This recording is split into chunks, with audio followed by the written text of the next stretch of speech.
right to interfere. I had every right. It's my life, too. Why in heaven's name did you do it? Alan, this is my problem as much as yours. Making an issue out of it is not going to help. What you're doing is you're creating another problem. Please keep your voice down. Answer my question, damn it. Why did you do it? I don't have to account to you for every move I make. Okay, then from now on, you stay out of my life in the hospital.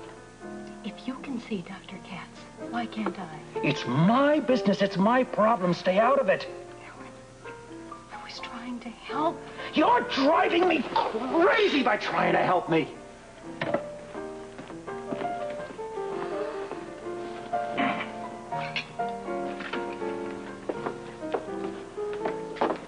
Susan, all right. It's okay, yeah. You sure? I'm fine, Gail. You want to join us? No, thank you. Sure. Mm-hmm. Well, thank heaven you didn't bring any snapshots. Oh, good heavens, Edward, I didn't have time to take pictures. Apparently. Oh, you again? Yes, I came back. I hope I haven't ruined your evening. It's already shot. Now what? Yes, now what? I mean, Alan Jr. has been asleep for over an hour. I came back. I thought I'd have a drink. Why, all the bars closed? No, you go on about your business. I won't bother you or anything. You haven't. Not for a long time. Well, I think it's time to relax, if that's at all possible with you two around. Alan, have a little drink, since that's what you came here for. Yes. Why don't you have a little drink? And why don't you do the honors, Edward? Perhaps Alan would like to sample some of the wine I brought. Oh, that's very nice, but no thank you. Scotch will be just fine, Dad. What's happened to you? What do you mean, what's happened to me? I mean, you're so different. Mon cher, you're not the only one in the whole world that can change the life, you know. No, what is sauce for the goose is, how's that thing go? Why don't you be quiet? I think the rest of it is, Edward, is sauce for the gander. Thanks. You look like you can use it. Well, to change. Ah, yes, do change. So good for all of us. It's amazing how different directions we've all gone. I mean, you decided to go downward and downward. I decided to go onward and upward. Well, you certainly have gone upward. You know, I cannot take any more of your verbal boxing matches. Now, I am going to eat. Alan, if you want to stay here and watch your son sleep, fine.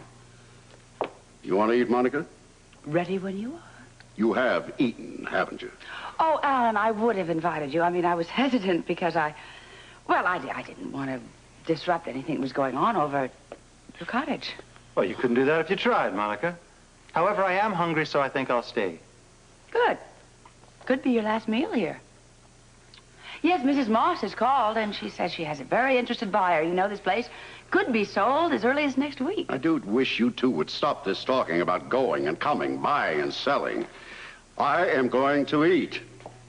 Ye God, I'll tell you, this house could drive a man up so fast.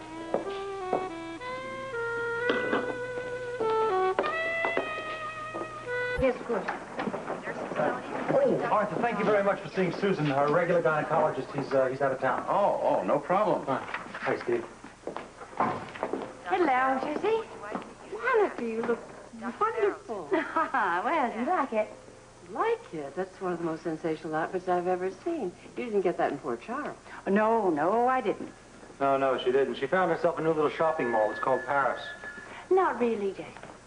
Oh, of course. How was the cardiologist conference in Paris? Well, the conference was very stimulating, but the time after the conference was even more stimulating. Spare us the details, will you? Monica, there's a long-distance phone call from France, and I assume it's for you. Why do you assume it's for her? Because he asked for Dr. Monique. He's on line 4. Thank you, Amy. Hello? Philippe. Oh, mon chéri. Ah, how sweet of you to call. Well, it is a delight to talk to you and to come home to those flowers. Well, it was just a magnificent end to a wonderful weekend. Well, I think you are a delight, too. Oh, Philippe, I can't stop thinking about that weekend we had together.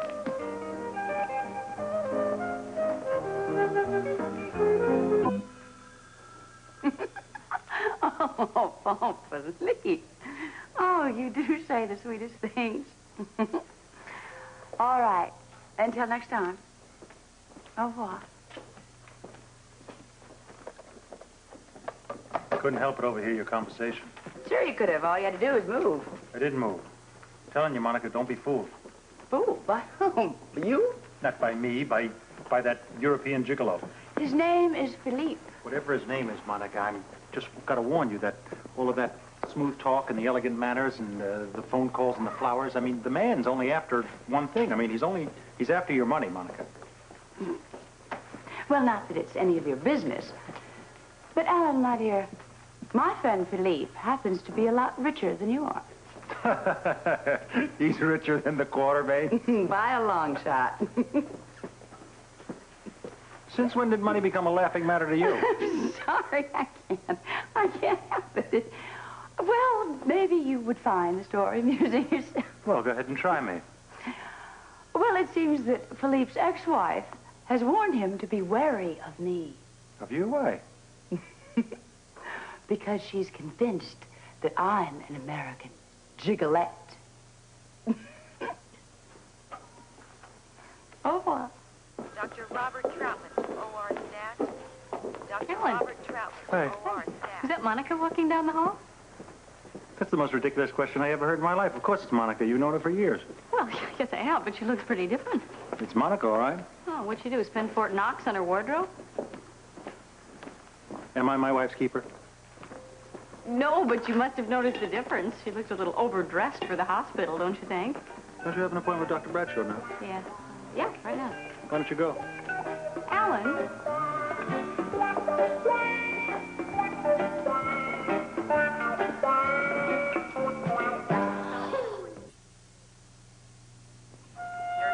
See? Oh, Alan, messages. Ah, thank you. Did you happen to see Susan leave the hospital? No, I haven't seen it. Can't understand why she's taking so long. Why don't you ask me? Ask you what? Ask me what's taking Susan so long. All right, Amy, what's taking Susan so long? I'm so glad you asked. She probably had to wait for her appointment with Dr. Bradshaw because Dr. Hardy came into the hospital this morning and said that he was very surprised to see Dr. Bradshaw back so soon, and he didn't seem very pleased about it. Yes? Amy. Yeah? Yes, well, I think you got your point across very well. Would you like me to let you know when Susan comes down? Thank you, I'd appreciate it. Well, hello again, ladies. Hello. Any messages? Yes, you have. Well, you've kept us very busy this morning. Oh, Excuse me. really? Yes. Yes, Philippe called several times again from France. Oh, did he say he was going to call back? Yes, he said every hour on the hour. And he sounds like a doll. Monica, just how long was that conference in France? 4 days. 4 days, that's all? I mean, you must have had to work pretty hard to get this kind of attention. No, not at all. Well, still 4 days is only 4 days. Well, with me, Amy, the reaction is immediate. Only the more reason for you to be more selective about the partners that you choose. Physician, What? heal thyself. Ah, here comes the virus now. Oh, hi. How did your appointment go? I passed with flying colors. I'm very pleased to hear that. And now, what about you? What about me? I think you should see another doctor. Before you say anything, darling, a second opinion, a clean bill of health would do wonders for your sense of security. You seem to be having a problem with your hearing. I've had a physical. There's nothing wrong with me. I'm overworked, and standing here in the hall chatting about the same thing over and over again doesn't resolve a thing. Do you understand? Now, if you'll excuse me, I'll see you at home. Orderly, the green,